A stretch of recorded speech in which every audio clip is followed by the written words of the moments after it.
Quelle qu'en soit la longueur de tes urines, la dernière goutte finira par tomber entre tes jambes. Salut mes fans. Vraiment, je ne voulais pas écouter ça seul. Oh mon Dieu, je ne voulais pas écouter ça seul. Écoutez vous-même. Écoutez vous-même. Ce sont eux qui parlent. Ce n'est pas moi qui parle. Ce sont eux. Parce que quand on doit parler, les gens vont parler que non. Nous, on est en train de grammatiser. Que nous, on est en train de parler ce qui n'est pas vrai. Écoutez. Écoutez vous-même. Maga, Guilvidic, le cri de détresse des populations résonne.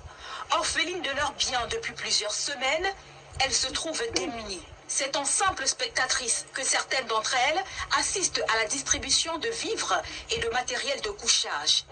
Nous avons remis la liste Toi qui à regardes Kaigama la partage. au nombre de 100 personnes. Finalement, aux distributions, nous ne sommes pas parmi ces gens. On demande au gouvernement de nous soutenir pour la prochaine fois aux distributions. Nous n'en sommes pas encore, on les attend encore. Ceux parmi les sinistrés ayant bénéficié de cet appui dénoncent son insuffisance.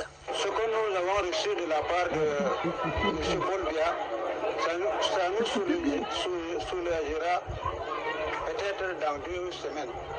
Mais ça ne donne même pas le 1/10 de ce qu'on a perdu. Parce que toutes nos maisons sont dans l'eau, nos vivres et les animaux, quelques animaux même sont perdus dans l'eau. Dans la plupart des familles nombreuses, comme c'est souvent le cas dans la région de l'extrême nord, les quantités reçues sont jugées dérisoires. Exemple comme moi, j'ai 2 femmes. Dans les 2 femmes, j'ai 13 enfants.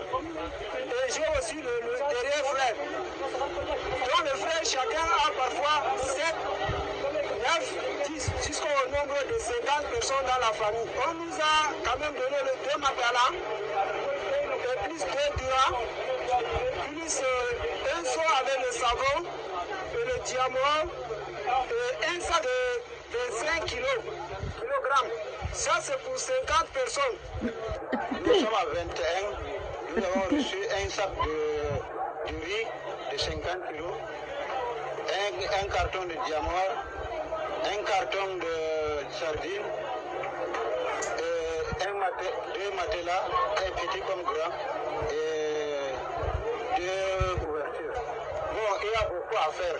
La gestion de cette énième catastrophe par les autorités camerounaises dans l'extrême nord laisse les populations perplexes. Est-ce que la protection civile ne peut pas venir vers la population pour recenser le problème réel de la population pour voir quel impact ça peut porter dans un avenir futur?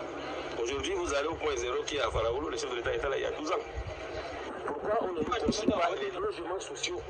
Le quotidien des sinistrés devient de plus en plus intenable, tandis que la montée des eaux du Logone suscite une inquiétude croissante.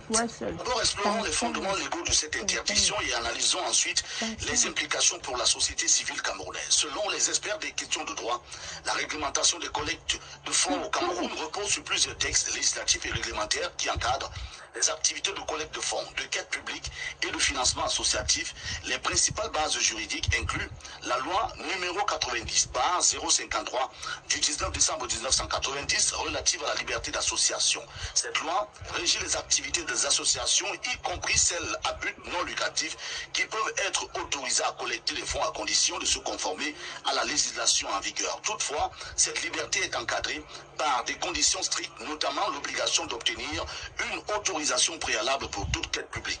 L'arrêté numéro 001/A/MINAD/DAP du 17 février 1998 portant réglementation des quêtes et collectes de fonds. Toutefois, les décisions d'Atangandi ont un impact direct sur les initiatives citoyennes et humanitaires, souvent contraintes de se conformer à des procédures administratives lourdes et dissuasives. Je crois que cette personne, même plutôt qu'il ne peut pas secouer cette personne en détresse, en cours, n'est-ce pas, des sanctions pénale pour non-assistance à personne en danger. De nombreux acteurs de la société civile et défenseurs de droits humains estiment que ces interdictions portent atteinte à la liberté et déplorent une instrumentalisation de la loi pour museler toute forme d'organisation indépendante ou critique à l'égard du gouvernement. Il serait inhumain pour quelque autorité que ce soit de venir prétendre vous avez bien que vous écouté. portez secours à une personne menacée par la catastrophe, à une personne en vulnérabilité. Il faudra s'en tenir à Ce quelque n'est chose pas que que ce soit. non. Ces restrictions affectent particulièrement les campagnes de solidarité, comme celles destinées à soutenir les populations victimes de catastrophes naturelles qui peinent à réunir les fonds nécessaires en raison des interdictions imposées. Les interdictions de collecte de fonds par les particuliers au Cameroun, basées sur des tests législatifs et réglementaires précis, mettent en lumière un dilemme entre la nécessité de réguler et de sécuriser les financements privés et la préservation des libertés fondamentales. Vous-même, vous avez vu, vous avez écouté. Si toi qui regardes, si toi qui regardes, même si tu es n'importe où, et que tu sais que non, il y a tes frères à Yagua,